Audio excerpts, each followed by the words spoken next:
afternoon, everybody. This is PROG 39599 Advanced Java Frameworks, Java 4 for those that know, and I am Simon Hood at simon.hood at sheridancollege.ca, your humble prof here, and happy to help if you need me. Whew. We had a great chat off recording about just motivation and also how to affect positive change.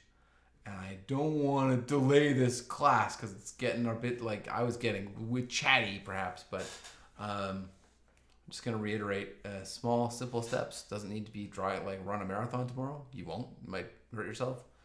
1%. Take tiny steps, make them meaningful, and just keep at the tiny steps. Lots of tiny steps over time. Make marathons, right? That's it. That's the whole thing. At least that's truth for me, and maybe that's truth for you, and maybe it's not, but that's my truth. So, all right. Woo! What do we know? Someone help me out. What did we learn last time? I already said it before, off camera, but help me out. Who's here? Who's alive? Yes, was that Shivang? Shivang got the 1,000 points there. JPA repository, and I forget the other thing, but yes, that was in there too. Awesome. For 1,000 points. Yes. Brilliant. We know this. We love it. JPA repository makes our lives simple and easy, and it's honestly so crazy powerful. Yes, it gives us all the great kind of hookup with our entities where we can .save and .find by ID or .find all. For sure it does. But if there's something it's not doing that we might need it to do, we can write a method, and all we have to do is write the signature for the method, like the name of the method, and what it returns. And JPA repository, out of the goodness of its developers' hearts, will fill in that blank, fill in that missing functionality for us so that we can use it and work with it like it was always there. Simple keywords, unbelievable power. Unbelievable power, yeah. Crud, says Rolling. Crud. Create, retrieve, update, delete. Brilliant. Folks, okay, so today then we're going to start a very, closely related subject to JPA repository, and it is this: relationships. Entity relationships is what this should say. Maybe not Hibernate, although we often use Hibernate to do this. That is a technology that makes it go. I'm going to introduce them to you a little bit, and then we're going to cover our first one, one-to-one. A one-to-one relationship. One something has one something else. That's what Corn I missed that. I'm sorry, I didn't see that in the chat there. One-to-one, a one-to-one relationship. One of something has one of something else. Has a something else. Singular. And something I was thinking about just before class, before I came online, there's really an infinite number of ways to do these things sometimes. We have foreign keys, key mapping tables, and the relationship can be stored in either entity sometimes, depending on how you want to look at this stuff. Lots of options, if you will. And so mostly I rely on the defaults. I'd let JPA figure it out for me, depending on what it feels is the most effective, most efficient way to store the relationship I'm defining, which was simple annotation, just at one-to-one today. But your notes would not be complete if I didn't show you that, if you insist on having a key mapping table for a one-to-one relationship, you absolutely can. And vice versa when we get to some of the other relationships too, one-to-many and many-to-many. And even many-to-one, I suppose. I don't think we're going to talk about that one, kind of one-to-many in reverse, but same thing. Relationships coming at you today. And then because it's almost sort of a short day, I also thought I would throw in JPAEnums today, which if you haven't seen them are just incredibly useful for some things. An enum is it's a type of Java file, I guess, or it's a Java type, for lack of a better word. It's a type that you define. And the cool thing about enums, you define the possibilities that it can become. And we're going to do that today, and we can store them in a database, and it's all good and equally easy and very, very useful for some operations. Do not ever let your users type, for example, the streaming service that they wish to enact with, that they found the movie on. So how to say this, I have seen Netflix, the name of the streaming service Netflix, not to sort of plug anybody, written in 100 different ways. 100 different ways. Capital N, capital F, capital N and F, FLIX, spaces, FLICKS. All kinds of ways you can write this thing.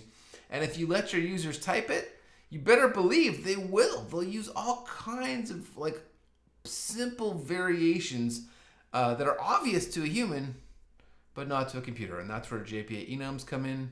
If you have something, if you want to make your user choose between Netflix, Apple Plus, Disney Plus, and I don't know what's another, Prime, maybe Prime Video, spell it out for them. Like literally, I guess I could say, lock it down to a couple of simple options.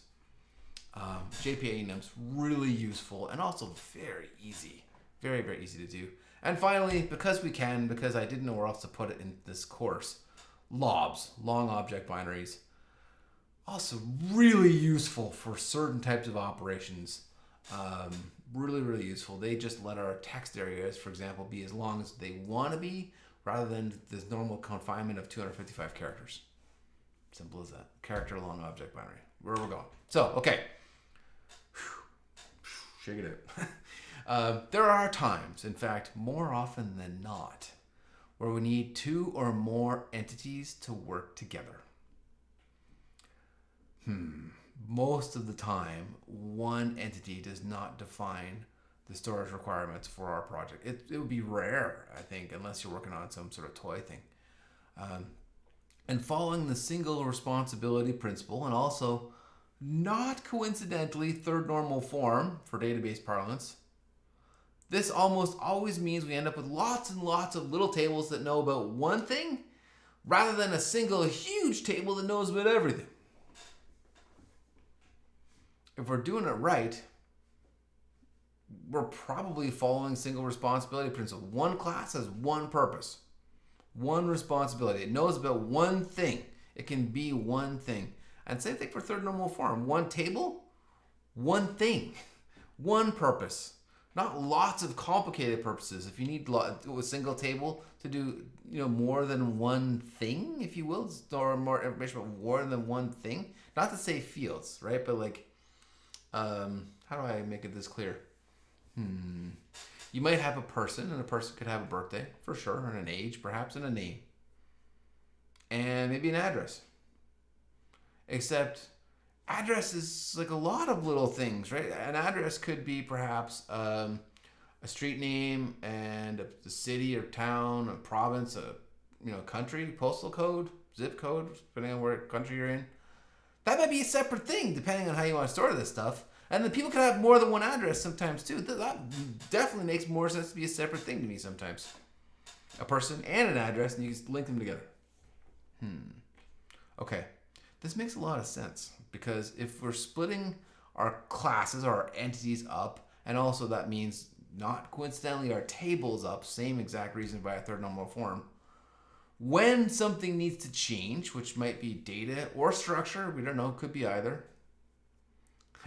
William, got big stuff coming. When something needs to change, it shouldn't blow up our whole application. If we use uber classes and uber entities, uber tables, like massive tables to store everything we might want to know or need, our code will almost always, massive tables rather than lots of little ones, our code will almost always be more brittle and less reusable.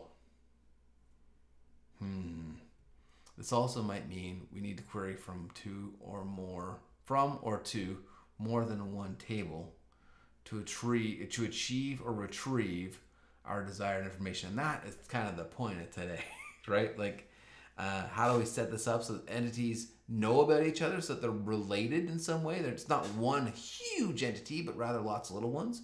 And also, that know about one thing each, I should say. And also, how do we work with that? If we have lots of little tables and little classes, little entities, how do we work with this? That could be confusing. So, okay, let's start at the beginning. How do we relate a bunch of separate tables? Honestly, easy. Not hard to do. A one-to-one relationship can handle, I shouldn't say most, certainly many scenarios. Many scenarios. There are a couple of other simple ways, though, too. One to many, which is sort of obvious. One thing has many of something. Many to many. Many things have many of something. There's even a many to one, but it's kind of just a variation on a theme of one to many. Similar, just opposite direction. We got this, folks. We'll get to some of the others in our next classes. Today we're talking about 1-2-1. All right. Starting fresh, creating a brand new lecture. Lecture 32. 32 lectures. That's crazy. It's actually like, what is that, 6? I think there are 6 lectures. Week 3-2, the second class of week 3. Lecture 32, 1-to-1. Let's get this kicked off here right before I forget and derail. A new spring starter project. Lecture 32, 1-to-1. What did I call it? Oops, whoa. 1-to-1. Yeah, there we go. Inside we need, Lombok Timeleaf, Web, DevTools, H2, and Spring Data. That is 6 repositories or 6 dependencies, depending on how you're going to say that. I'm going to call this database. This is actually going to be a 1-to-1 demo. 1-to-1, I can't type, oh my goodness. 1-to-1 relationship demo. We'll just build this up fast. We need H2, yes. DevTools, yes. Web, yes. Lombok, yes. Data JPA, yes. Timeleaf, yes. MySQL, no. Spring Security, no. 6 of these things. This is looking pretty helpful for me. Thank you there. That's looking great. Kick it in gear. So far, so good. And a quarter of the way through this lecture, too. Entity relationships are usually defined as has a, yeah? A room has a projector, or a classroom has a whiteboard or a blackboard, whatever you like to call it, has a screen. A student has a laptop. A house has an address. An orange has a peel. I don't know, maybe, who knows? One entity has an example of another. Might be an author has a book. That's the one we saw last class, if you recall. Maybe a person has an appointment. Who knows? An account has, I don't know, a mortgage. Who knows? Whatever we need. There are 2 ways to construct a relationship where an entity has a, or I sometimes say like knows about with air quotes. I usually make the air quotes on either side of that there. Where an entity has a or knows about some other entity. There's really 2 ways to do this. 1, simple foreign keys. Simple foreign keys. Use a foreign key in one of those 2 tables. We have a table over here that has something of a second table. We can relate them with a foreign key. The foreign key from the second might go in the first. The first thing has a something of the second thing. And all we need to know to make that leap across is the ID number of the second thing. That actually works in a couple directions, by the way, too, not to be confusing. But sometimes one thing has a something else and the foreign key goes into something else, which is weird. And we'll get there when we get there. But as I said already, everything is possible for the most part. It's just what you want to make it. And you can leave it as default operations or default structures if you wish for most of the things. I'm going to show you them all, but you can leave it if you wish.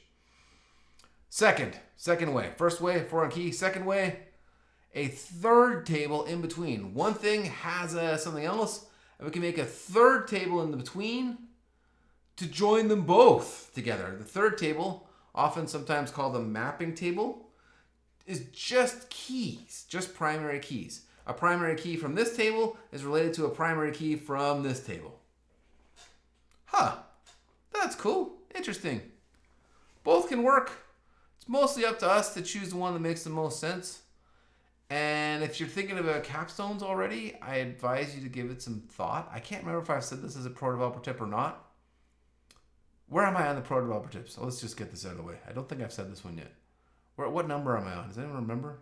Romleen, where are you? What's my pro developer tip number? I've lost track. 5, maybe? 6? I forget. Where am I on these? Someone help me out. Am I still online? Anybody? Just give me a thumbs up if you can hear me. No clue, says William. Okay, the people are still here. Thank you, Panit. Got a thumbs up there too. What number am I on? Shoot, William, 6-ish. Let's call it 6. Let's call it 6. It's 1 to 21. Calling it pro developer tip number 6. Start with the storage. Pretty sure everyone in here after Java 3 already knows that what you choose to store, what you choose to like remember about like from your users will define most of the rest of your application, believe it or not. Different ways to figure out how to do this, but in my mind, easiest to start with the storage. If you know, for example, that you are storing an account and an inventory and maybe a person related to somehow between those, like a customer, you can then work backward. You might know you need a couple of different controllers for different types of operations for those 3 entities, perhaps, or those 3 tables. And then before that, even you can work backwards from there into your views. You might need to ask your customer for their name and maybe their birthday, and you might need to display a few things that they might wish to purchase, and make that all go. All of that starts with the storage. All of it. And there's an infinite number of other possible examples you could think about there. All easier, usually at least, almost all easier if you start with the storage. So when you're thinking about capstones, give it some thought. Yeah, give it some thought. Think about everything you might possibly ever want to know. It's sometimes easier to get rid of it later than it is to add it in as well.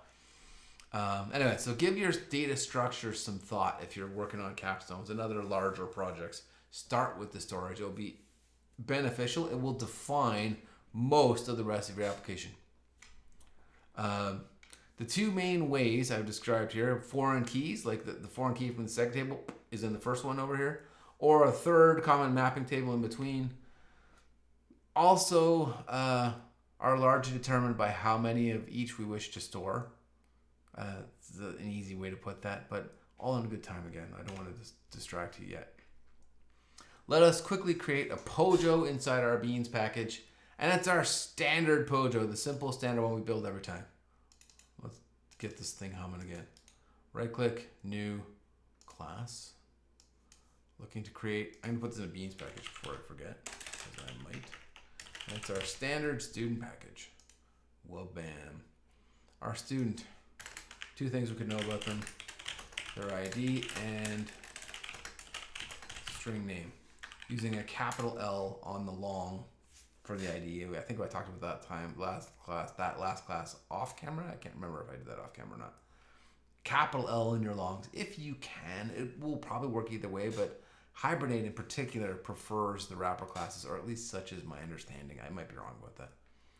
Now, Lombok on this thing. At data, at no args constructor, and all args constructor. Why not? I don't know. Could come in handy. And also a new one, not entirely new, but newish. I haven't done it yet this semester. A builder pattern. Why are you making a builder pattern, Simon? Is that not like confusing? Well, it comes in really handy, this builder pattern, when we need to set some number of parameters or properties into this Pojo when we instantiate one, but I don't necessarily know how many. It's hard to keep making constructor after constructor after constructor for like 15 constructor possibilities. You can, or if that is the case, you can actually back up a step to the builder pattern and maybe make it a bit easier on yourself. Depends on what you need. Depends on what you want. Anyway, looking good. Our Pojo in place. And now let's JPA this thing. This is an entity. And the ID field is our ID, our primary key. And I'm going to make our ID a generated value with a strategy that it follows a generation type of, identity. I think I got that right. Hope I got that right. Jakarta persistence, yes. There we go. That's looking better. Great. Database table also created. Prince, welcome. You made it. Okay, so far so good. All cool. Next, repository. For sure I need a repository. It's hard to work with these things without them. And also, why wouldn't you? So, okay, let's make a repository. We need to extend JPA repository in the process as well, but this stuff's all easy. Let's see, this one's going to be an interface, not a class, right? It's a new interface, not another interface. An interface, I'm going to put it in a repositories plural package. I like to keep my package names plural. It's up to you though. This is going to be lined up with a student. It's a student repository, and I'm going to add, or rather extend, JPA repository to make this go. And our student repository is wrapped around, as in like interfaces with our student Pojo, and our student Pojo's ID type is long, capital L long. And all this has to line up, or you will have an infinite number of errors to blah, blah, blah, not infinite, but like a large number of errors. Has to line up for these things to work because it's all auto-generated code. Okay, next. How about a controller? Seems to be going faster today. I like this. How about a controller where we can trigger our actions from a get mapping? All pretty easy stuff. We've done this a lot of times now. Let's see. This one's another new class. It's going to go in a controllers package, and it's named student controller or home controller. I forget what I named it. Home controller, right. Working with multiple Pojo today. Although I would usually default to multiple controllers if I had multiple Pojo as well, but I guess this will make sense for now. It's going to be a controller. Don't forget to annotate that. This will not work without that @controller annotation up top, and it's so easy to forget. Public string index, maybe pass in a model, returning to index, just keeping it easy on ourselves. And this is a get mapping for root. So far, so good. Model is the org spring framework one, not the logback one. And also in here, probably I need an instance of my student repository. Can't imagine why I wouldn't. If I could type it easier. And I'm gonna bring this one in with an RX constructor again. I like this pattern, not the only way to do it. You can use lots of auto wires too if you wish. It will shortly become clear why I like RX though, because when you have like, 3 or 7 or 15 different repositories, it's just easier. It will just inject the repository for you automatically instead of having to auto wire them all in individually. It's up to you though, whatever works, not right or wrong. Okay, so far so good. Now, the good stuff, the new stuff. Let us suppose then our class is going to be related to an account. Actually, not quite the new stuff yet. We'll get there momentarily. I got to build my account too. A second class that our first class can be related to, that our first class will have one of. I'm going to create an account Pojo. All right, I can do that, I guess. Should also go in my beans package. That's sort of obvious, I think. This in the beans package is going to be named account. You may notice it's in the beans package. If you right click on the package name, ladies and gentlemen, it will sort of adopt that name. It will fill in that for the default in your wizard here. Lots of ways to do this though. An account Pojo. Our account Pojo will store a long ID, an integer account number, and a big decimal balance. I can do that, I think. Let's see, private long ID,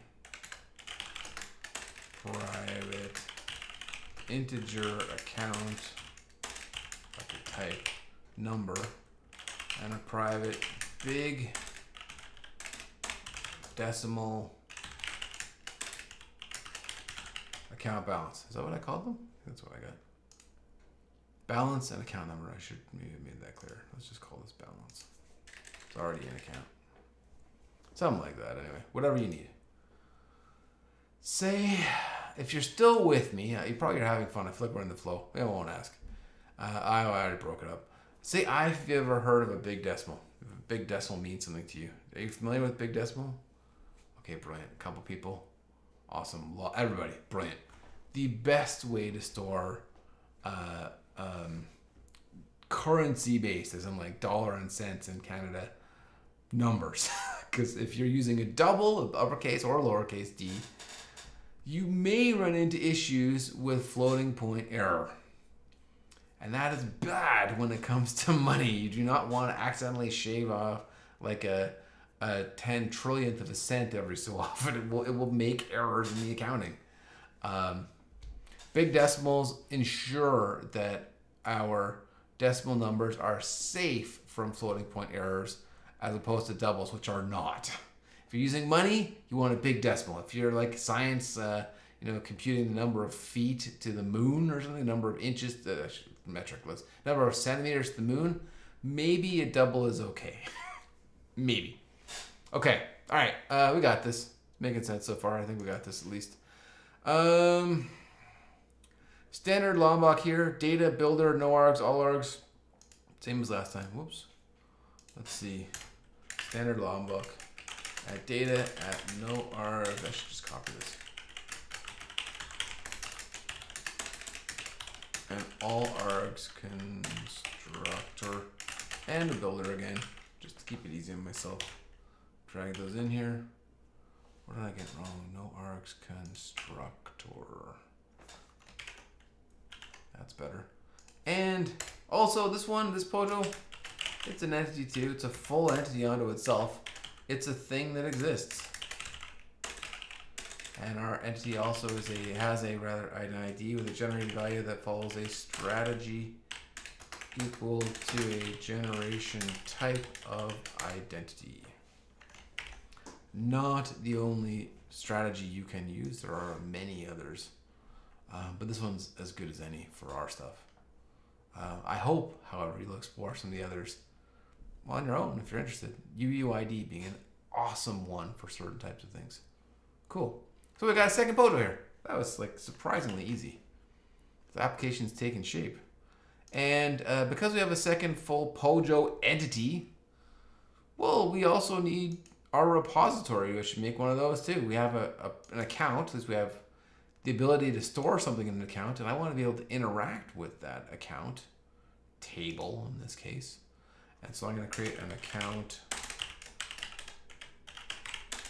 repository, just like our student repository. And it's going to extend to JPA interface as well.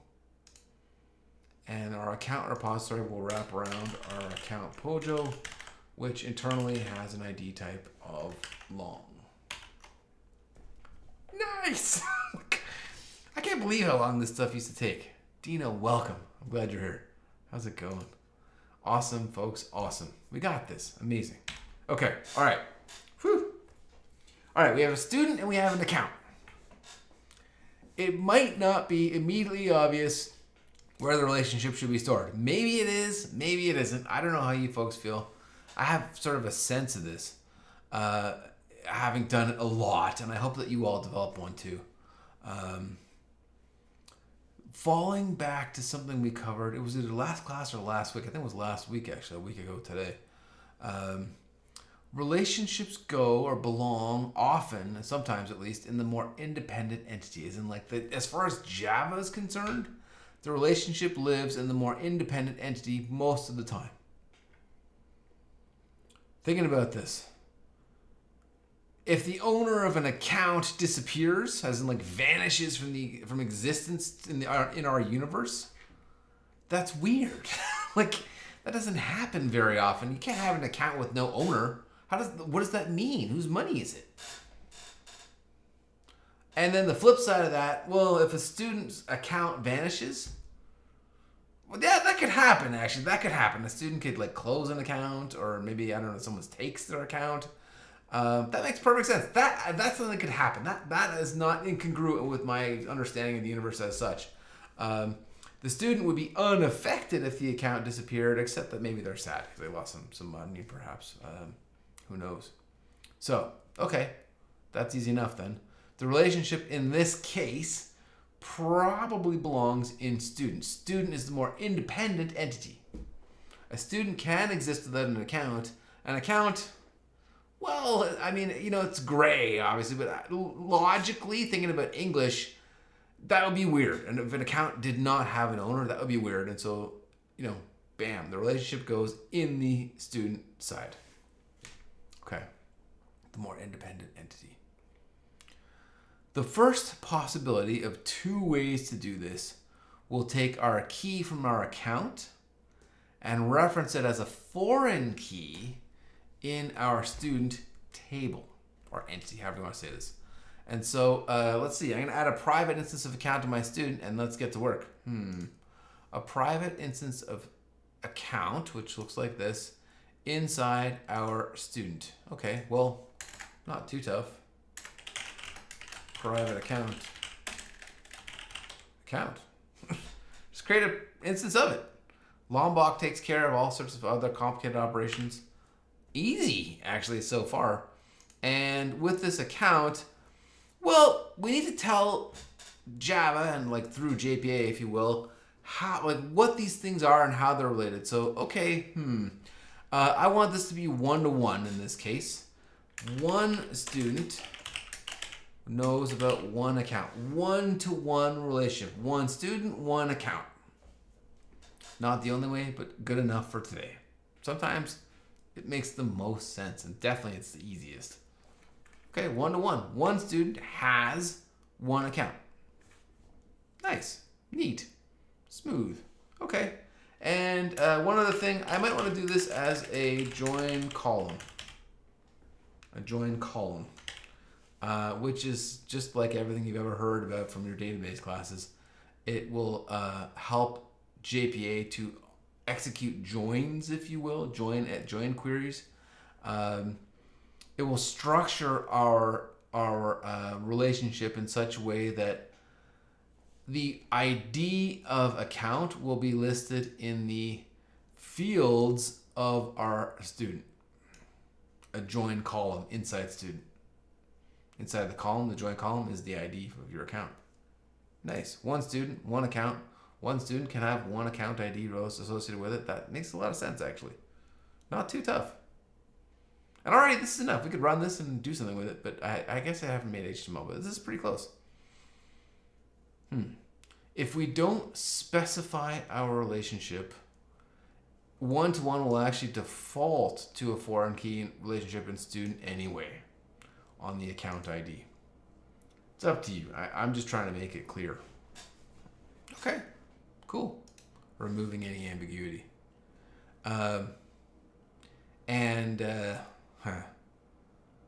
If needed, however, we can create different join column possibilities. However, we might want to do this by specifying some named properties, for lack of a better way to describe this, some entity underscore property relationships inside this join column annotation here. You can join with whatever you want, really. If you wanted to join not with account ID, but rather with account number, you can do that too. You can. Remember this thing in yellow here. Entity underscore property. Yeah? And so this might mean, for example, student underscore name. It might mean account underscore account number or underscore balance. This should be lowercase b, by the way. And I'm so glad I have all this massive firepower that I don't need to change anything else. Entity underscore property is 1000% something you're going to require in the exercises. I think we even do it today in some of the queries to this stuff. But entity underscore property. If it's in doubt at all, specify the entity underscore in front of the property too in your queries or elsewhere. Makes it easy, right? Entity underscore property. Just something you may need to remember. All right, cool beans. So, all right, I think we got this. I'm ready to build some stuff. I want to see it go. Gonna build a bootstrap data class that implements a command line runner. And I can't believe how hard it used to be to try to make Let's see, this goes into Bootstrap. Try to populate Bootstrap. I guess that's good enough. Bootstrap data class that implements, or is it extends? I forget actually. Implements a command. So as in like I add a command line runner here. There it is. I want to make sure I'm inheriting any abstract methods. And there we go. And I'm going to remove this. Give myself a message to do.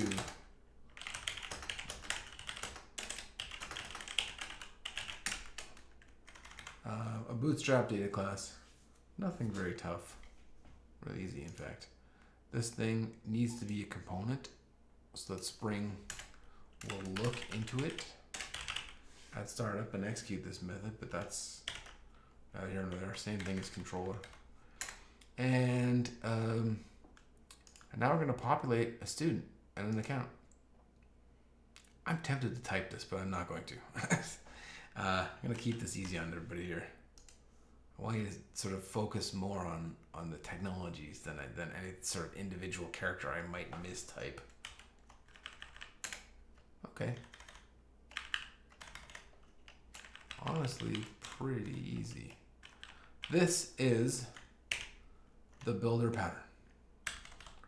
Let's start with our student, yes? Student is equal to student dot builder to kick our builder pattern, whatever you want to call it, power into gear. Then, I missed that in the chat, sorry folks, whoever that was. Then the name of our student, and like really whatever properties you wish with dot property, and then pass it a value, yeah? Dot name, could be dot ID, really if you had a dot birthday, dot email, whatever you need, right? It's here for you. Paul McCartney. And then we've got all the properties you wish to specify, set, if you will. Build that instance. Dot build to fill in the structures and populate that data. Populate that instance. Amazing. And same thing for account. Account is equal to account dot builder. And here I'm going to set our account number. So dot account number, and I'm going to pass it a very large integer, which is 1111. It's not that large, I guess. And also a balance, account dot balance, and this like exactly lines up with the properties in account as well. Lowercase b, and the rest of it, which I had to fix, by the way. Sorry if I screwed anyone up there. Lowercase b balance, where I'm passing a new decimal of $1.2 billion and no pennies. Dot build. Wow. I suspect some of you are waiting for like something more interesting to come out of my mouth. It's too easy, I hope. I like to keep it too easy. If it's too easy, probably you're doing great. If you're like humming along, this is so easy, I got this stuff. Great, as it should be. Build your confidence. Keep going. And other people, I don't know. There may be one or two of you just want something interesting to come out of my mouth because this is like slow for you, and I need some rabbits up there perhaps instead of turtles. Learn that lesson the hard way. Anyway, so why Paul McCartney? Good question. Obviously, I like the Beatles. Also, this whole course was structured around Paul McCartney and the Beatles for this specific example, if you can believe it. There are numbers, and then there are like large numbers.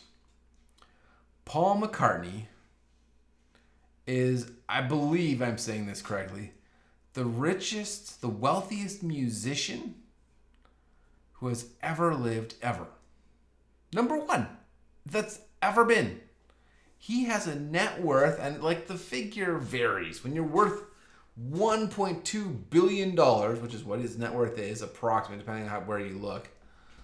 You know, like that could fluctuate 10, 50, 100 million a day sometimes, depending on what the stock is doing, what his investments are up or down. He's like, that's a lot of money. And so, William, I'm so glad you posted that. True. There are wealthier people who make music, right? I've done my homework, William. I'm with you. There are wealthier people who make music. Rihanna has Fendi. I forget her brands. It doesn't matter. Not that I want to sell that stuff anyway. Fenty, thank you, Gargi. Rihanna has brands, and so does Jay-Z. Yeah, they're very, very wealthy, but they didn't make all their money from music. They are wealthy business people, not necessarily the wealthiest musicians, although they also make music. Interesting. Thanks, Corn. I like him too.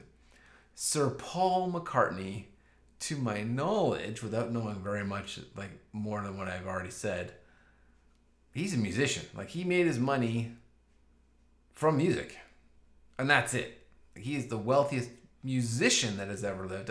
Tricky William, yes, but yeah, he's the wealthiest musician that's ever lived, as far as I know. Other people have made more money with side projects and businesses and brands, especially lately. Brands are very powerful things, but Paul McCartney made money. Puneet, question mark? After class, perhaps. Thank God. Okay. So that would be sad. I have to update all of my lectures. Bono was up here as one of the richest musicians of all time, by the way, if it helps you at all. But probably it won't. But Bono of U2 fame owned at one point something like 11% of Facebook, if you can believe it. Like, immensely wealthy. And like, maybe he's not the wealthiest musician, but he is among the wealthiest musicians even without the Facebook money. And David Bowie, also way up there in terms of like net worth, and he's passed obviously a few years back, but Panita, I did not know that. That's really interesting. Keep the chat going. I'd like to hear more about this. David Bowie also is so wealthy that he had his own currency to help him like with tax shelters. There's such a thing as a Bowie buck, and if you own a Bowie buck, you're probably pretty wealthy. I don't think they're worth like. I think they're only like a collector's item at this point, if they even still exist at all. But Bowie bucks did exist at one point, and David Bowie could pay himself in Bowie bucks and therefore not pay a lot of tax. What's the value of that? Whatever he wants. It's his money. It's his money. Like, you know, like in orbit of countries. That's how much money these people have. Whoa. Lots of money. Paul McCartney, and also Bono, for that matter, have done some really good work with their money. They do excellent charitable things. Bono and U2 are literally like famous for doing charitable works with their money. Bono has said that the members of U2, the three other members of U2, have given away more money than many countries earn. If you look at the net worth of like the bottom 150 countries, the three other guys in U2 have donated more money than that independently, like individually, and also looking at the countries individually, not combined, but they've given away more money than many countries have. They've given it away already. And on this point, although Sir Paul McCartney, I think he might even be a lord now. I'm not sure if he got his title upgraded or not, but I did hear something, but I think. So, Sir Paul McCartney, or Lord, I'm sorry if I don't know which one it is, Sir, or Lord, whatever his name is, if he ever sees this, but not that he will. But anyway, please. He's wealthy for sure at 1.2 billion. Like, he's wealthy, but that's not the wealthiest person who's ever lived. Whew. 1.2 billion is a lot of money. Let's put this in perspective, because it's something I can talk about, and I really like making these points. If you have $1.2 billion, you could, not that you would, but you could theoretically purchase houses with that money in the Oakville or Brampton or Mississauga area of Ontario, Canada. And if you did, averaging out the price between Brampton, Oakville, and Mississauga, let's say it rounds out to $1 million. Let's say between condos and detached houses, somewhere around $1 million each for a house. You could buy 1,200 houses. And like, just think about that for a second. Yeah, it's this guy in Mississauga. He owns 1,200 homes. What? 1,200? Can you imagine trying to live in 1,200 houses? Paying the electricity bill for 1,200 homes. Paying the cleaning bill for 1,200 homes. You can live in a different house every day of the year. 365 days. 365 unique houses. And still not repeat for like close to 4 years. It's an immense amount of money. A billionaire is really almost a ridiculous thing. Like, I appreciate most people, yeah, we're going there, Puneet. Most people think they want $1 billion. The average person would love to have $1 billion, they think. For sure. Maybe they should. I don't know. I wouldn't turn it down, I don't think. Someone offered me $1 billion, if, sure. Thank you. I wouldn't say no. But to have $1 billion is obscene. It's obscene. It's not normal. It's a byproduct of our society where wealth has become immensely concentrated at the top in the hands of a tiny few. Here's an interesting exercise for you. There are at least 20 people in the room with us right now. Did you know that a room this size, I'm not talking about Davos or any of the World Economic Forum, whatever you want to do with that, I don't care, but just in terms of like actual numbers, if you were to gather the 20 or so richest people on earth, a room like our class, the amount of people that are in this room with us right now, approximately 20-ish. Those 20 people, the 20 richest people, 20 people have more money than the other 8 billion, whatever that works into, 7,999,999,980 people combined. 20 people have more wealth than the bottom 99 point, I don't even know how many nines that is. Let's say 7 or 8 9% of the world combined. Than everyone else who's ever lived ever. The wealth concentration at the top is a little bit out of control today. And I know lots of people who say, well, they've earned it. Like they're better, they've done it, they've worked hard, they deserve it. Maybe they do. Certainly Paul McCartney worked hard. I wouldn't put that past him. Elon Musk has worked hard. He's worked really hard. That guy he's intense. I like Elon Musk. I'm kind of a fan for what it's worth. Not everyone likes him. You don't have to like or dislike. He's worked hard. He's out there shoving Tesla down people's subconsciouses and all the other stuff that he does too. SpaceX. Elon has made the impossible possible more times than I can count. It didn't exist. Everyone thought that'd be cool. Yeah, science fiction. Arthur C. Clarke, or I don't know, Isaac Asimov. And then he does it. And it happens. A rocket lands vertically on a ship. That is worth something. It wouldn't have happened without him. I don't believe there would be a Tesla or a SpaceX without Elon Musk. I don't believe it would have been the same. I don't believe the current push for electric vehicles, as in GM, I think is only going electric vehicles. And I think literally every other manufacturer has at least one or two. Like them or hate them, for any reason, everyone is going electric for, obvious environmental reasons. And also, wouldn't you just rather have clean air? Even if you don't believe in climate change, wouldn't you just rather breathe clean air? It's actually cheaper, I think, or at least it will be very shortly, to drive an electric vehicle than to drive an internal combustion engine, like a gasoline-powered one.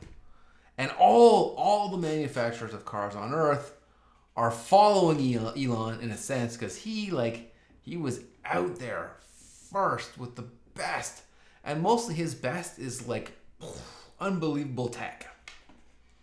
And yeah, for a while he was the richest person on Earth. He's crazy good at it. Crazy good at it for sure. He's intense. He gets it done. It happens under his watch. He makes it happen in a sense. I don't believe it would have happened the same way without him. So credit where credit's due. He has, I don't know what his number is. Someone look up Elon Musk's network. It changes every day. Anyone look that up? Someone give me a hint. It was 170 billion or something at one point. It's just meaningless, really. What's Elon Musk worth? Someone help me out. Copy and paste it into the chat, maybe. 160 billion US. Thank you, Puneet. A lot. And that is actually after Tesla evaporated, I suspect, I don't know, probably 2/3 of its capital. And why? Because he bought Twitter, and we'll see what happens. I don't know. He might fail for a change. Also, that's part of it. Fail big, fail spectacularly. He wrecked a window of the Cybertruck at its Cybertruck at its launch. He threw a BB right through the windshield. Oops. Trying to prove that's made it a bulletproof glass, and it went right through it and shattered it. Also, how many rockets have blown up under his watch? Like a dozen? Probably more. I suspect that we don't even know how many times he's failed. He's just keeping it very quiet. And then Bezos, another super wealthy human. Jeff Bezos, I hope I'm pronouncing his name correctly, Bezos. Owner of Amazon, creator of Amazon.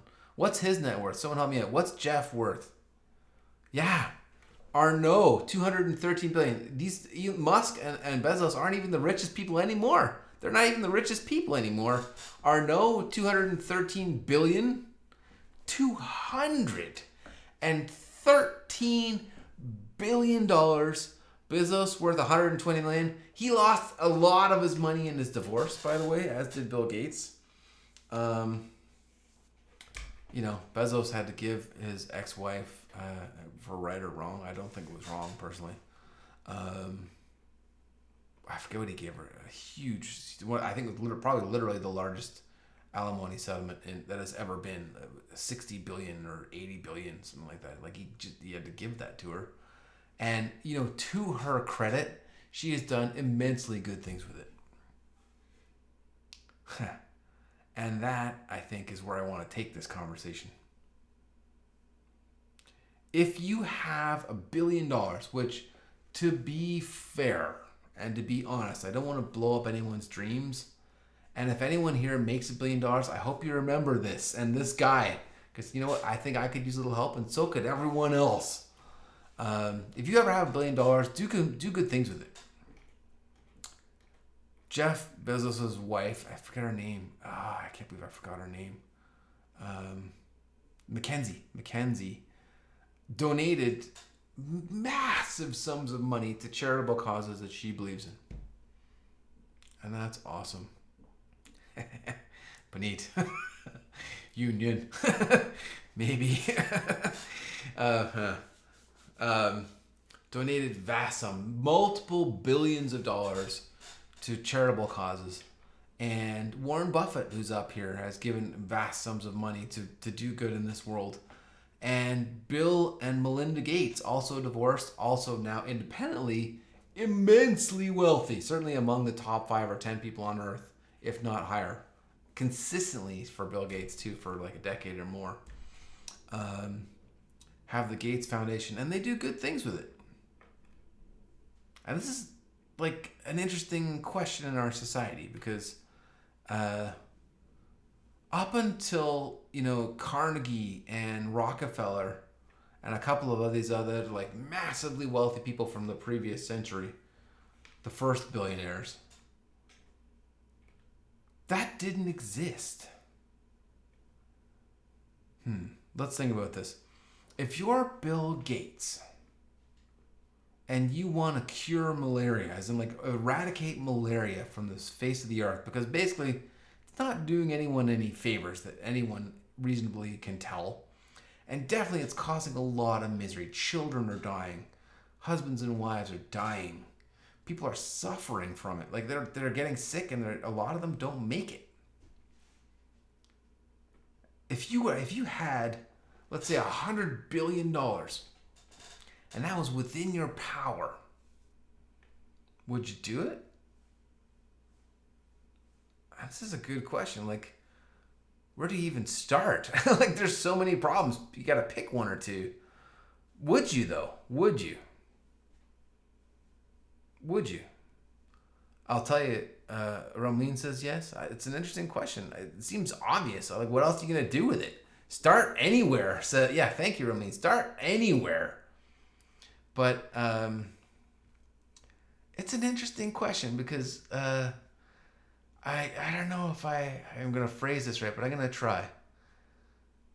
If you wouldn't give, for example, a dime out of your pocket to help a homeless person on the TTC or My Way or whatever, pick a transit system, why do you think you'd give 10 billion out of 100 billion to cure malaria? Would you? Same thing. A number of immensely wealthy people have taken something called, I think it's called the Giving Pledge, something like that, where they've agreed with each other to donate at least half of their wealth before they die. I think something like that. Donate it to charitable causes before they pass away. They can't take it with them. And honestly, Buffett's wealth, Gates's wealth, Musk's wealth, Bezos's wealth is burning a hole in my pocketbook and yours too. That's our money. That's your money and mine. We paid them that. That's society paying them. That's everyone's money being concentrated at the top. And there's truth to the thought that in the previous century it was, these huge art museums can only be built by people that have hundreds of millions of dollars, and I guess that might be the case, perhaps. If you could build it as a government if you were so inclined, but not everyone agrees with that, and so rarely does that happen. You could, though, for sure. Governments have tried. And curing malaria, that kind of thing, curing malaria, clean water is one that I care a lot about. It's just a simple thing. Dirty water kills more people than all wars combined every single year. So simple. Just, a little bit of chlorine or however you like to clean the water. Boil it. It can be very easy to save huge numbers of actual lives. People that don't have to die. Kids, wives, husbands. People. You can do that. We can do that. If we ever have $1 billion, we can do that. And you know what? Probably none of us ever will. But I don't think that should stop it. that should maybe stop it. For sure, you could argue it's easier for Elon Musk to donate $100 million to a carbon negative challenge, the X Prize. I'm sure it is. Probably nothing to him. And you could argue it's easier for Jeff Bezos to donate $3 billion to try to extend human longevity. And maybe that one's even selfish. Maybe he wants to live longer because he wants to make more money. Who knows? I don't know. Who doesn't want more life? What happy, healthy person doesn't want more life? I don't know. I guess the only point of this is that, it's not any easier. And if they can give away half of 200 billion ballpark, or 100 billion, let's say, averaging it out, those top 20 people, surely we can give away a couple of bucks here and there. Surely we can. And I don't want anyone to be poor. Like, I appreciate you work hard for your money. You will, at least, if you aren't already. And you're not rich. No one ever thinks I'm rich. Like, here's a problem no one has. I have too much money. No, you don't. That's not a thing in our society. No one has too much. But I do think that giving away a percentage of your income, a tiny percentage, as in like $25 a month or $30 a month. I give $100 a month to 4 charities that I believe in. Comes off my credit card. I never even notice it. And I get emails from them once a month telling me the good things that are happening. It makes me feel good. I also get a nice tax write-off. That's, whatever. I do that because I care and because it matters. And because I cannot ask Bill Gates, to do any of the things that he does if I'm not willing to give $25. And I don't believe in billionaires. I don't believe anyone should be a billionaire. I believe that if anyone ever earns $1 billion, they gotta use it to do good in this world. You can't take it with you. Might as well have an impact. The more money, the more impact. So, moral for the day. Make an impact. Do good in the world. It's for all of you out there. That's your lesson for today. JPA, OneToOne, all this stuff coming back. Let's come back. Numbers and large numbers. We're working with Paul McCartney because we like the Beatles and I'm using him often in this semester. Paul McCartney has an account with an account number of 1111, and his balance, rounded, is 1.2 billion, which is not a small amount of money. We agree. To have 200 times that is ludicrous. 200 billion. What do you do with that? You can live in 200,000 homes or something crazy, whatever that works out to. Like, why? Why have that much money? Anyway, what does it mean to have that much money? It doesn't mean very much anymore. Everyone wants it, but they gotta put it to use. Okay, so all right. Now, getting back on track. Come back. We need to add Sir Paul McCartney's account into the student instance that is Paul. William, I'm using Builder because I may need to change things later. I'm gonna use this example, I think, next class too. And I went to the end and came back and thought it was easier than making a ton of different constructors. That's why, short answer, it's not right or wrong. So we need to set Paul McCartney's account into the information that is Sir Paul McCartney. Okay, that's easy, I guess. Probably second nature to everybody at this point. Use the setter method. We have a student. Here he is. Representing, I should say, Sir Paul McCartney. I'm going to make this say Sir, actually. Why not? Respect. And hopefully I don't get the title wrong. It's not Lord or something. And then we have an account represented with some information. Representing, I should say, some information. And then simply we can say student.set account. But that's it. Easy. That's amazing. Now our student knows about our account. Cool. Okay. Almost there. Couple of bits of cleanup before I forget.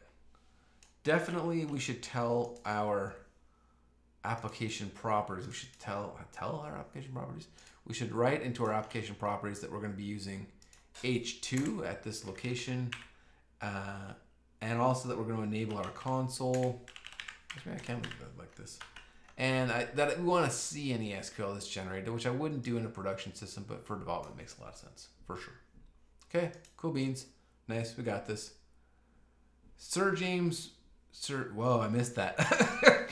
Tell me after class, perhaps. I'm going to correct this lecture. Sir James Paul McCartney, member of the, I forget what, member of the British Empire, I don't know. CHMBE. I don't know. What does CH mean? Knighted is Sir. MBE. I want to know if he's a Lord or a Sir. Am I saying it correctly when I say Sir, or should I be saying Lord? Because that is a distinction in British. It is Sir. It is Sir, says Panit. Panit, I don't trust you. You're trolling me. Who knows? Someone else backing Panit up? Just kidding around. Cool. Anyway, set our H2 database console, blah, blah, blah. And also, while we're doing cleanup, I should probably make an index file as well, which doesn't need to say very much. Just something easy. This is index.html. And inside, I don't know, what do we say? Heading 1. Welcome to numbers and large numbers. I don't know, whatever. Maybe I don't want to say that. Actually, let's just say welcome. Welcome. Thank you. Maybe we want some time leaf on here too.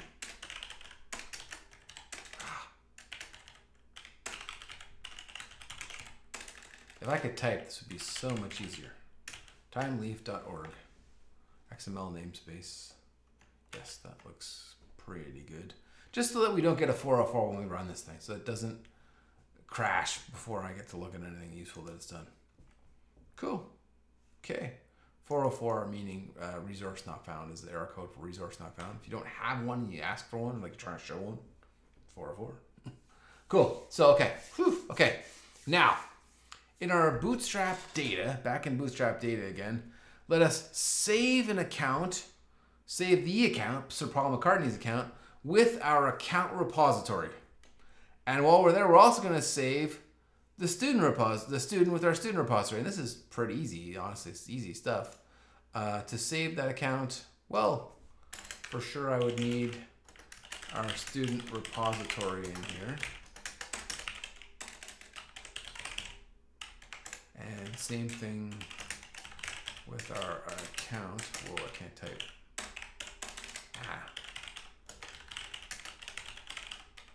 And here is why I like args, William and others, right here.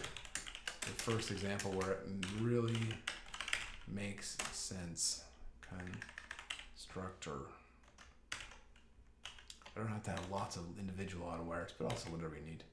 We have a student. We've set the account into student. Now, I should be able to, I think, save our account. Account equals account repository dot save account.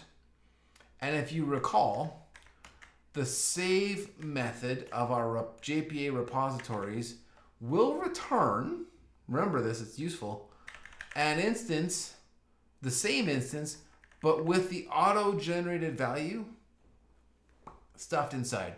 In addition to whatever data you started with, you also get that ID field populated back at the other side. Cool. And basically the same thing for student now. Student equals our student repository dot save student. All kinds of stuff happening. Like, yeah, I haven't written that much code. I think you might agree it's not that hard, but there's a lot of stuff happening for sure. What do we do? Well, let's run it. Let's take a look at this. Let's hope that it works. It might crash spectacularly here too. Stranger things have happened all of the first useful day. Let's see if timeleaf is fixed. Timeleaf is not fixed. Great. How did I fix that again? That was in index. I think I maybe made this UTF-8. 8, something like that. Yeah, and then restart. Thank you, Puneet. And then I gotta restart my Eclipse workspace.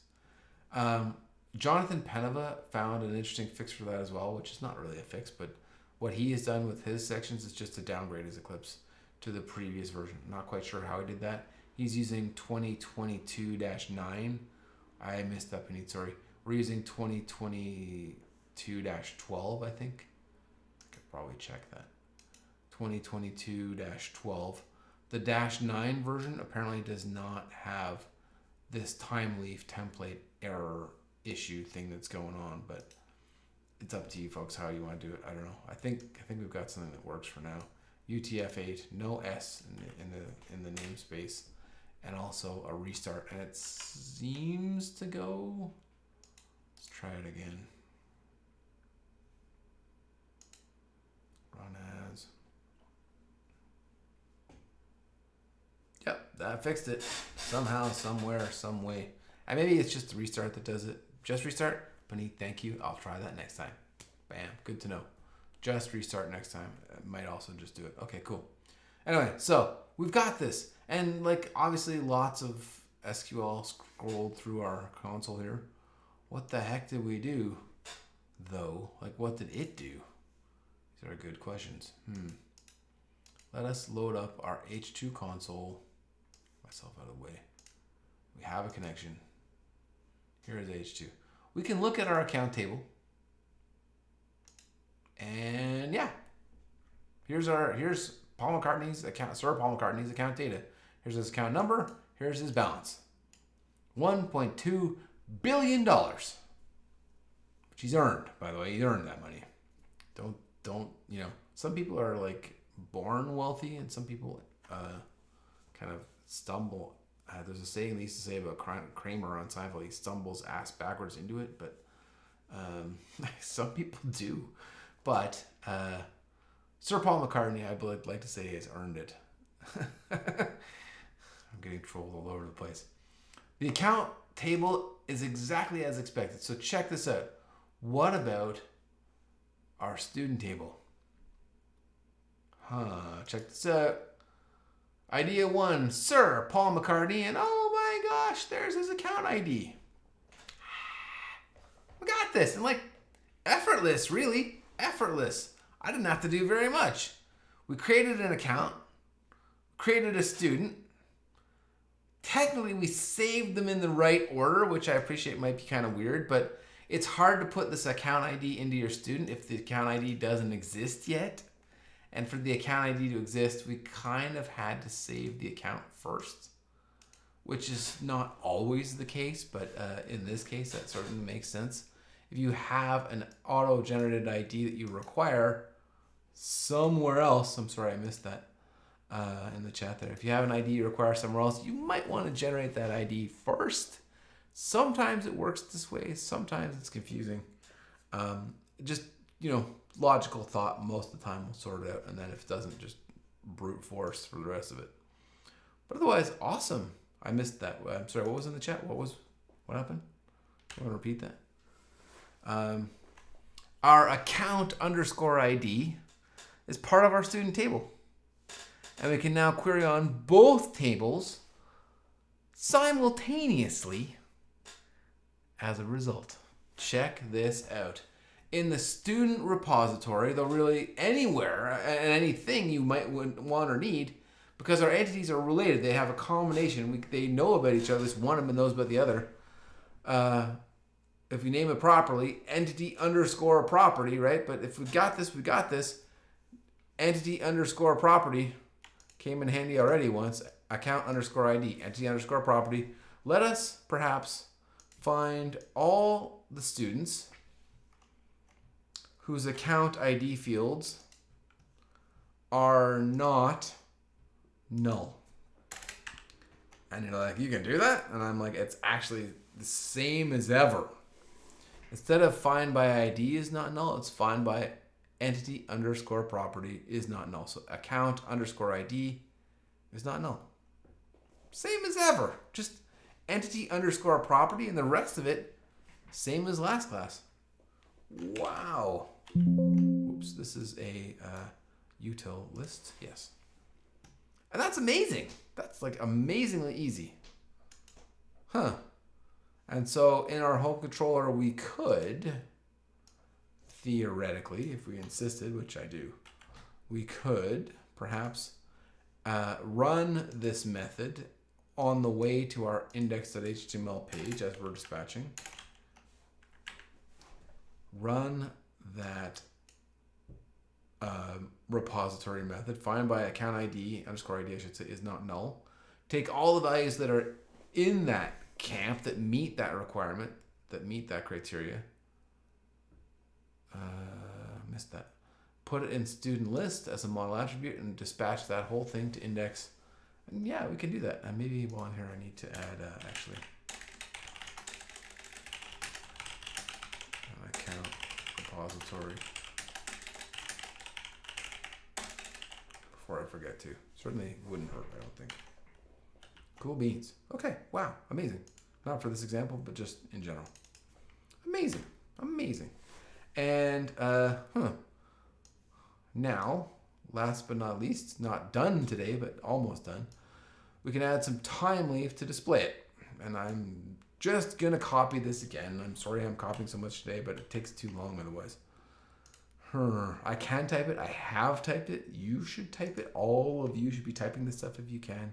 Very easy to copy and paste. Very hard to type. You will learn more if you type it. One of the reasons I'm so good at this is that I type it so often when I'm building these lectures. Anyway, not that I'm that good, but I've learned a few things. If student list model attribute is not null and also not empty, well then for each item in our student list model attribute, print out the student's name, print out the student's account number, check that out, nested pojo there, student.account number, but same as ever, right? It's just object oriented. And also the student's account balance, s.account.balance. Unbelievable. Unbelievable. Let's see this thing in action. Come on. Loading localhost.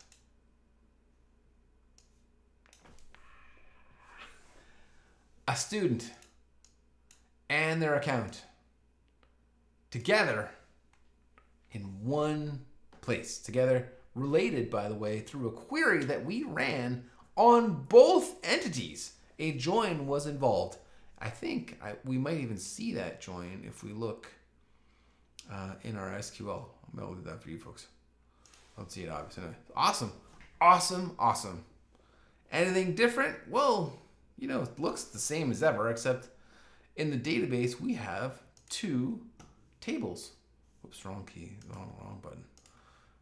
In our database, one more time, just to be sure, we definitely have two tables. There's an account table and there's a student table.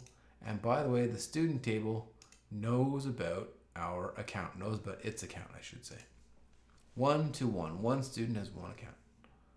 Amazing. We're not done, ladies and gentlemen, but I wonder how you're feeling. I want to take a vote if you're willing. And I told myself, I asked this last class, should I stop the video if we take a break? And I am not going to. I'm going to leave it running. And so if we do decide to take a break, you may want to fast forward this if you're just watching the video. If we don't, I'm pretty sure I would screw up the unpause. I have screwed it up in the past and I don't want to blow up a video. So if you're tired and you need a coffee or, you know, bio break or whatever, you need to stand up and stretch and shake it out a little bit. And we'll do the opposite of this too. But if you need a break, say I. Give me a weak, kind of tired sounding I in the chat or in the mic. Melvin. One person. Melvin, I hear you. Okay. And if you're into this, folks, and you're enjoying it, and you just want to keep going, because there's only really like 6 or 7 slides left, and they will go fast, I think. It's not that much left to do, and the last stuff isn't very hard, but it is kind of detached from the stuff we've done to this point. If you want to keep going, say nay. I want to keep going. Say nay if you want to keep going. You don't want to break. Say nay if you don't want to break. Wow. Okay. Melvin, you're outvoted. I'm so glad you stood up, though. Melvin, power through, people are saying. Okay. Melvin, the class has outvoted you. I'm sorry. Everyone else, I think, wants to power through. Okay, so Melvin, you'll have the video. If you need to take a break, you know, man, go for it. Well, Panay, it's a tyrannical dictatorship in here, too. Don't forget. I'm still in charge somehow. Someone's paying me to do this for some reason.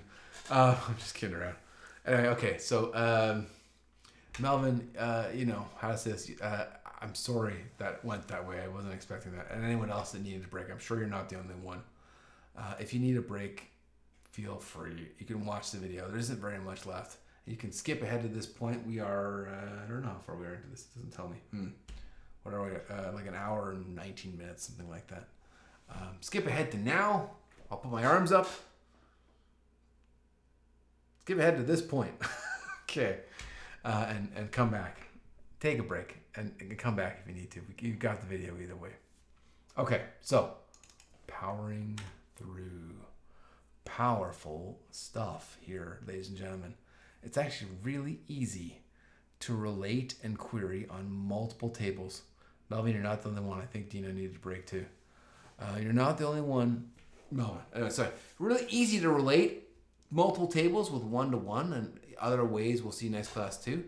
And it's actually really easy to query on multiple tables with entity underscore property. Same as ever, as long as you're telling your JPA repository which entity the property is in that you're querying on. I'm often reminded of two friendly bits of advice when I work on databases and code together. I think I may have said this one already. I'm not sure. Actually, maybe I didn't. Pro developer tip number 7, ladies and gentlemen. Number 7. I had like 6A and 6B earlier. Number 7. Something I see junior developers do all the time is grab everything and then sort through it in Java. Don't do it that way. Pro developer tip number 7, let the database do the work. That's what it's there for. That's why you're using a database and not some flat file storage or some other system.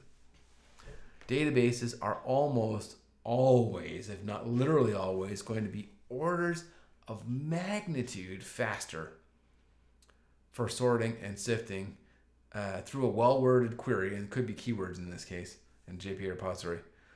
Orders of magnitude, as in like 2 or 3 orders of magnitude faster than anything we could do ourselves, like returning some huge data set and then looping through it on our own.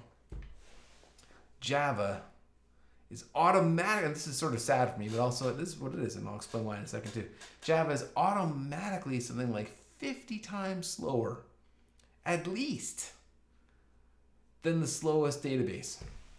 50 times slower than that. 50 times slower than that. And the reason is because Java runs on something called a Java virtual machine by design. So Java is not intended to be the fastest language. If you want that, you probably need C. Like bare metal, right down to the memory addresses if you want it. Java's designed to run on anything, anywhere. The same code, and I mean like exactly the same code, will run on anything. Could be a fridge, could be a toaster, could be your computer, could be a phone, could be Linux, could be Windows, could be Mac, could be anything. Unix, whatever. Runs everywhere. It runs on everything. Same code, same thing. No changes required. That's Java's purpose. The database's purpose is to do this as fast as is humanly possible. That's what it's for. That's what it does. That's why they're popular and why some others aren't. They're always, or virtually almost always, going to be faster, orders of magnitude faster than anything Java could do. And so pro developer tip number 7, pausing for breath, let the database do the work. Let the database do the work. So much faster than anything we could do on our own. It's designed to be. That's why we're using it in the first place. Pro developer tip number 8.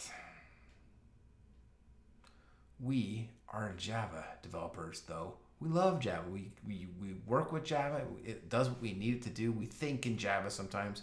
If you write enough code, if you get into these exercises, you might dream in Java. A lot of people do. I do sometimes. When I spend a lot of time coding, I dream in code. Common thing. Your brain is affected by it. That's amazing. You're such a troll. That's hilarious. Okay, so we work with Java. We're Java developers. Pro developer tip number 8. For most of these entity relationships with JPA repository, we probably don't even need to care what the database might be doing. As far as we're concerned, the Java people here, we're just Java. Like .get, .set, that's all we need. We work with the entities, and the database stuff over there somewhere, that's all handled automatically. You don't even need to think about it sometimes. You don't need to anymore if you don't want to sometimes. Is that to say that it's not like super helpful if you know what's happening? And also, Even more helpful if you can optimize it slightly, if you're like a really good developer as opposed to someone just hanging on. Well, obviously, it's better if you know what you're doing. It's better if you can optimize it, for sure. But for most of this stuff, entity relationships, we care about the Java. The database, that's JPA repository's business. An entity and ID and the rest of that stuff. Cool. Okay. We think about the Java side of our entities, and the database stuff, all the SQL, that's automatic these days. And maybe that's contradictory. Maybe that's obvious. I don't know. I suggest you give it some thought over dinner, perhaps, which is coming up soon. Our database stuff, our SQL in particular, has been so highly abstracted by Spring and JPA and the rest. We can just work with Java most of the time anyway.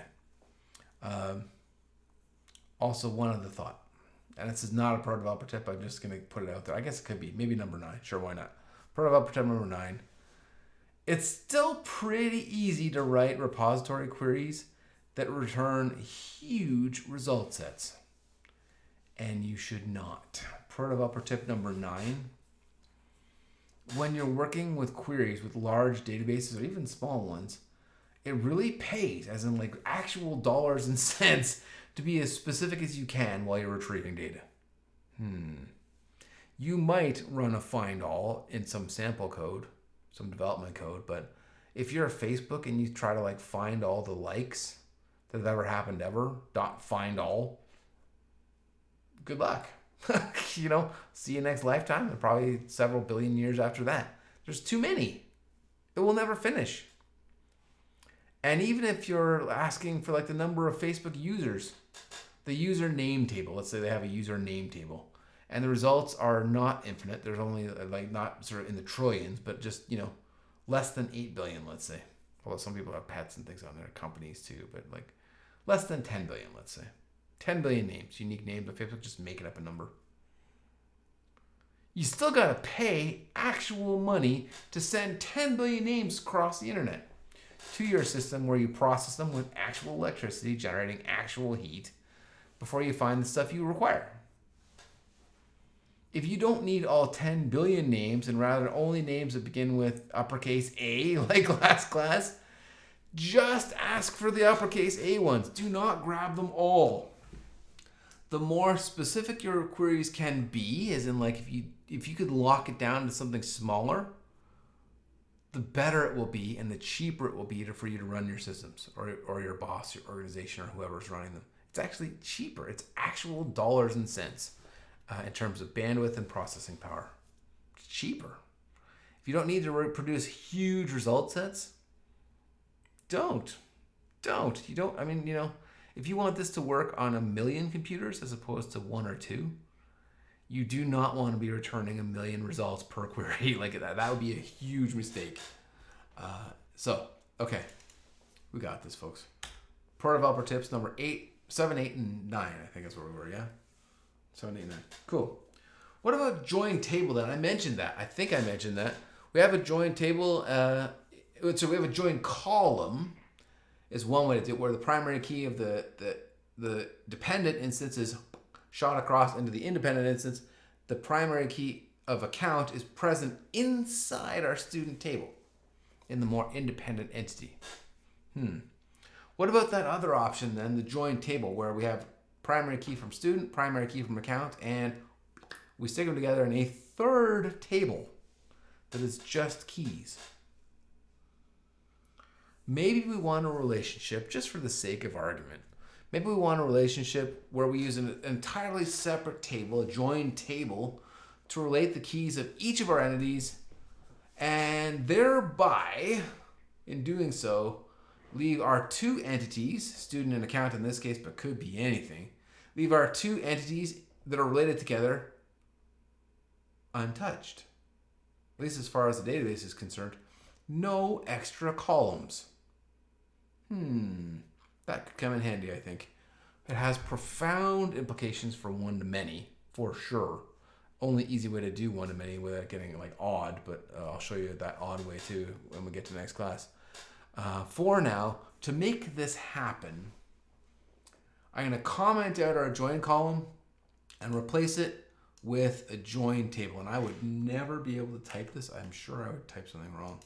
So I'm going to copy and paste it again. And please forgive me. I should not do this as much as I have been today. In our student Pojo, commenting out our join column and replacing it with a join table. No longer at join column, it is now at join table. And anytime I copy and paste, I try to tear it apart in Eclipse anyways, just so it makes sense. So our join table has a name, the name of this new table, student underscore account. Well, that's sort of logical, I think. We have a student Pojo and an account Pojo, and student underscore account, entity underscore entity. That just follows, I think, with the way things are done by default. And this student underscore account table, join table, has some columns, join columns. A set of join columns, if you will. The first join column is named, is named student underscore ID. That's kind of obvious, I think, actually. Our student's ID property, student underscore ID, entity underscore property, is where we're storing our ID values, or like our ID information. So yeah, that makes sense. Entity underscore property is our first join column. And then an inverse join column, like from the other side or other direction, is our account ID, account underscore ID. Our join column, our join columns is student ID. Our inverse join column is account ID.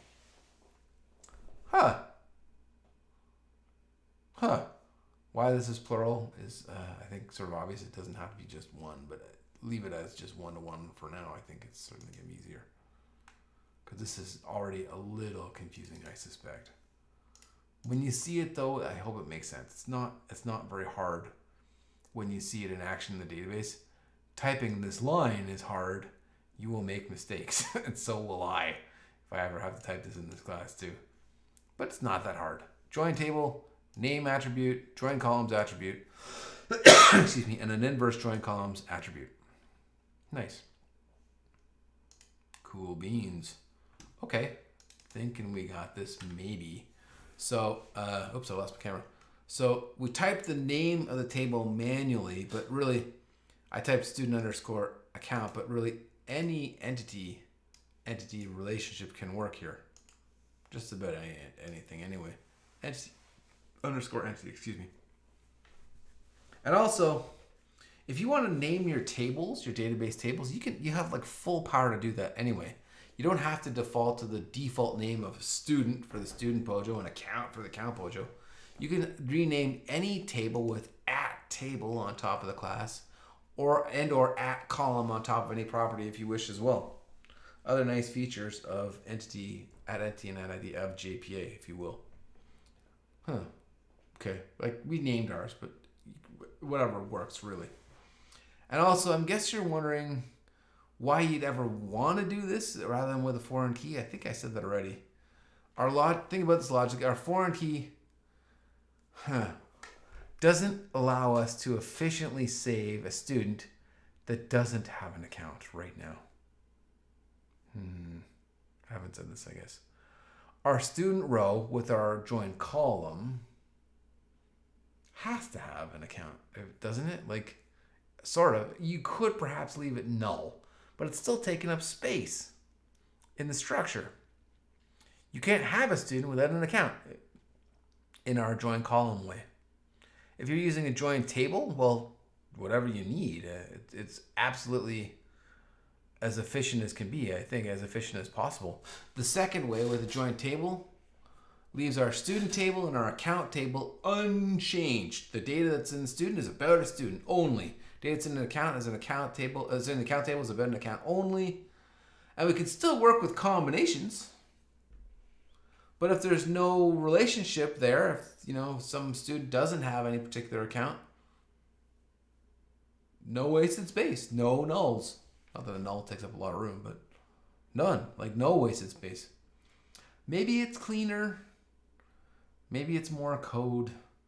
Definitely it's more thinking. I ask all of you out there to pick ways that work. Pick something that works.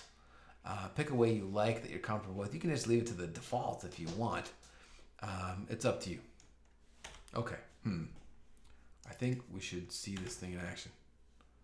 Yeah, let's run this thing. Let's just see what it did. I'm just going to restart. Did I save everything? I think I did, yeah. And looking at our output. Yep, same as ever. Still working. Sir Paul McCartney, still immensely wealthy, as far as we can tell. Connecting to our database. A third table. There it is. So our account table, same as last time. Account number and balance and an ID. Okay. Our student table, Sir Paul McCartney, there he is. Nothing tacked on at the end. If Sir Paul McCartney didn't have an account, no harm, no foul, no wasted space. And our student underscore account table that we named in our join table annotation contains only primary keys. Cool, right? Like cool. And if you wanted to, with this system, your student ID of 1, Paul McCartney, Sir Paul McCartney, could have a bunch of accounts if you wanted to. One could be lined up with 1 and 2 and 3, whatever you need, right? One to many. Same way, same thing. And it's up to you to pick ways that work. Awesome. Okay. 2 last points or patterns and annotations to cover today, and then we're out of here. More to do. Sorry, I'm going long. Too long today. Is there a simple way, you may ask, that we could store values that conform to just one of a small set? Like maybe we want to store the streaming service, but I don't want to let people type Netflix because they type it wrong or differently than each other. Not necessarily a full POJO, just some simple set of values perhaps.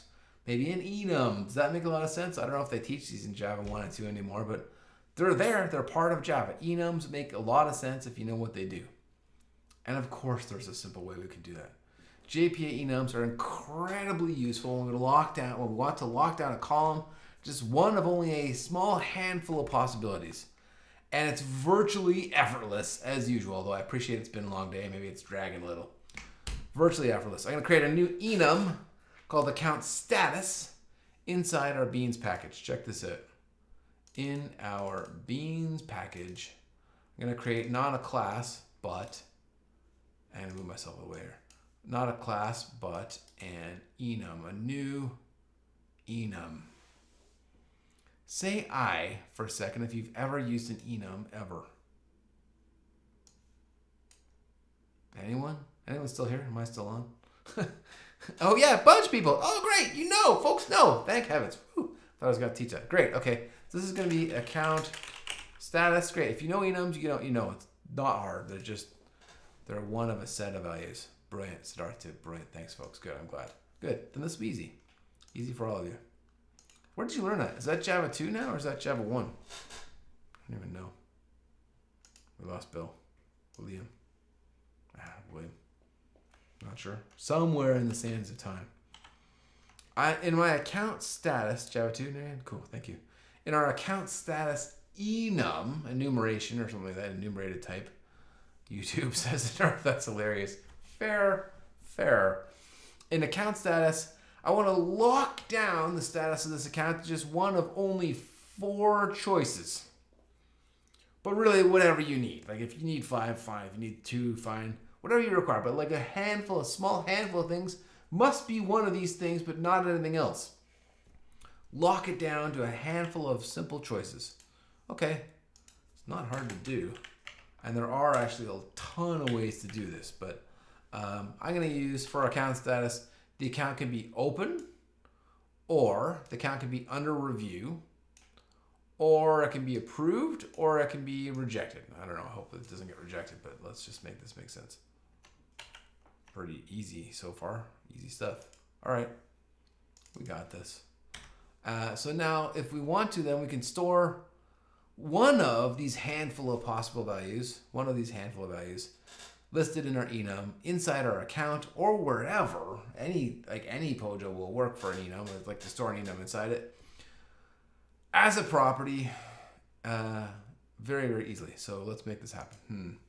In our account POJO, I'm going to store and account status. Account status.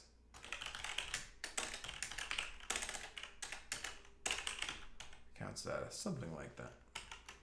Did I get that right? Yep. Oh, just keep it easy myself. Status. Account status of type, status of the type account status. One of our enum possibilities. Either it's open, it's under review, it's approved, or it's rejected. Okay, we got this. Blah, blah, blah. All right, wicked. Cool beans. And to make this enum fly, oh, hang on, I may have skipped a step. That means that in our student repository, in our Bootstrap data, while we're building our account, and William, if you come back to this, this is why we're using the builder pattern. I can now also very easily set the status of Sir Paul McCartney's account to a value, and check this out if it works, to a value from our account status enum, and it's even given me some options to choose from: approved, open, rejected, under review. The ones I typed, Paul McCartney's account is approved. He's got credit here. And no further constructors are required because we're using the builder pattern, which is convenient sometimes. We still got that no args and all args too if we need them. Just trying to make it easy on myself, right? And all of you too. Nothing else required in terms of constructors. We've set Sir Paul McCartney's account status to approved. That'll be built, stuffed into our student, that is Paul McCartney, and then saved in the correct order, and we should be good to go. Except one more thing. We need an annotation, and this is a little bit of a distraction, but I need to get it out. There are two ways to store an enum in a database. Two ways. The first is as something called an ordinal, which is a number. The numeric value representing the enum value in our collection, in our list, if you will, in our series of enum possibilities. Approved was 0. I think, I'll just look. Open is 0, under review is 1, approved is 2, rejected is 3. Just store the numeric value of the choice that is made. Enumerated bracket enum type dot ordinal. To make that happen, just put that over top your enum in your Pojo and you're good to go. You can store it as an ordinal, or more correctly most of the time, you can store it as a string. A string, and an enumerated parentheses enum type dot string, which I'm going to add to my account status right now before I forget. Storing it with an enum type of string will store the actual value in the database. Jakarta persistence enum type. I think this will work. Yes. Enum type of string. An enumerated value with an enum type of string as opposed to an ordinal should store the actual value that is within our enum, as in approved will be printed in the database, or open will be printed in the database, not 0 or 2. Yeah? And maybe you're saying, I prefer numbers. That's actually easier. I like indexes. I'm comfortable with arrays and collections, blah, blah, blah. Maybe. There's definitely scenarios where it may be more appropriate to store the number. They exist. Store enums as ordinals. But if we do choose to store them as ordinals, we need to be really careful. If someone comes along and adds an enum in front of open, for example, I don't know, closed. Holy crap. Wha-bam, our whole database is out of sync now. It won't change anything previously stored, except people who previously had an account of open as the 0th enum suddenly find their accounts were closed on them. Your jaw hits the floor. My $1.2 billion evaporated. No. I worked hard for that. I was planning to give it away. Just kidding around.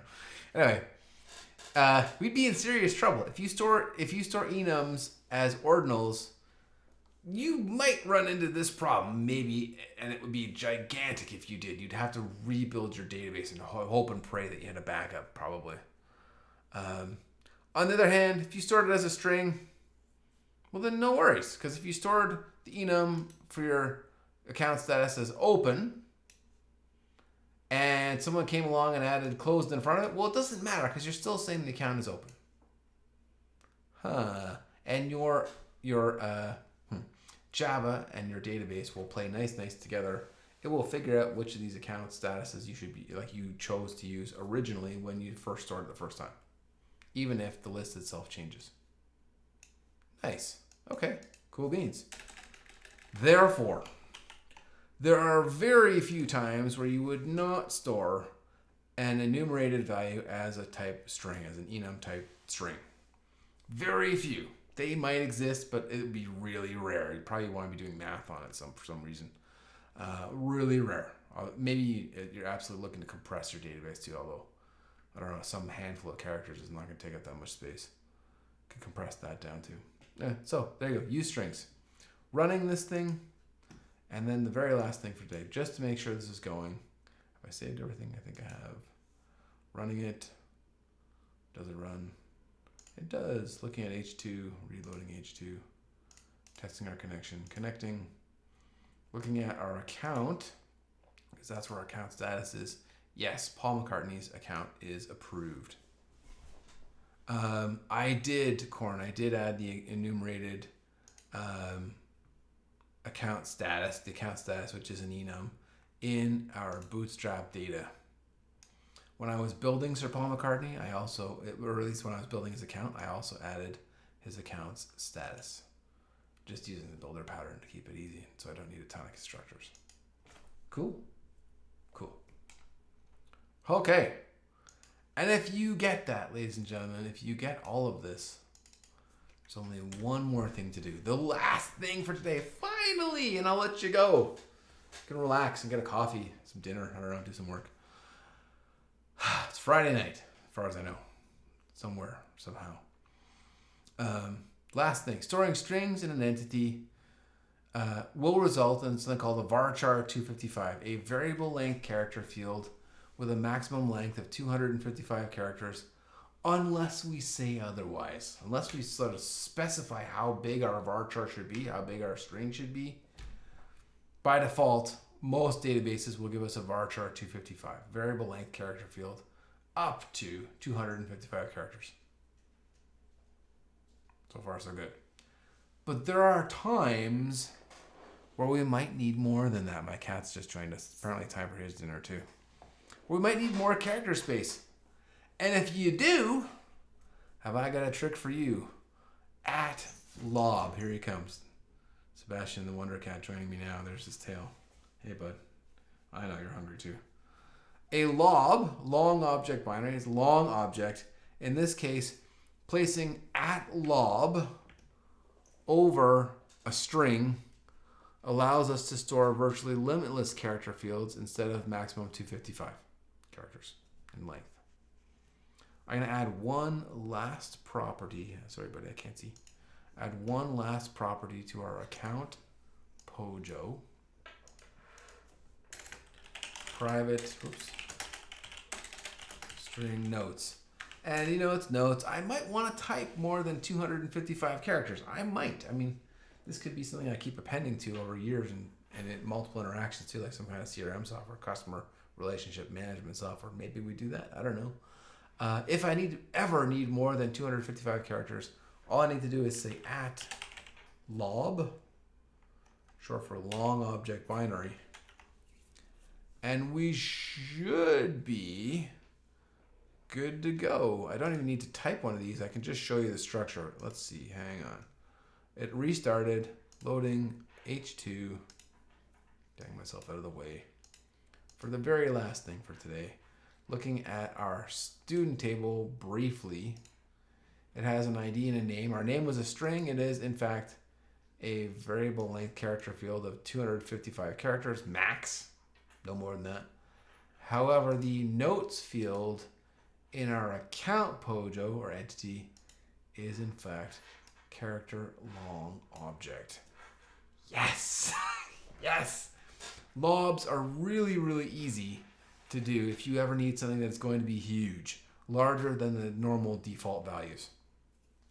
Numbers, sometimes, and large numbers, sometimes, as well. Huh. Cool beans, ladies and gentlemen. We have got this. And if you got all that, you did good, because that was a lot. That was a lot of stuff to cover today. It was long lecture, too long, in fact. We should have maybe taken a break. Melvin, I'm with you. We should have taken a break. I got to turn on the light in here, dude. It's getting dark. Makes me tired. Makes Sebastian tired, too. I don't know.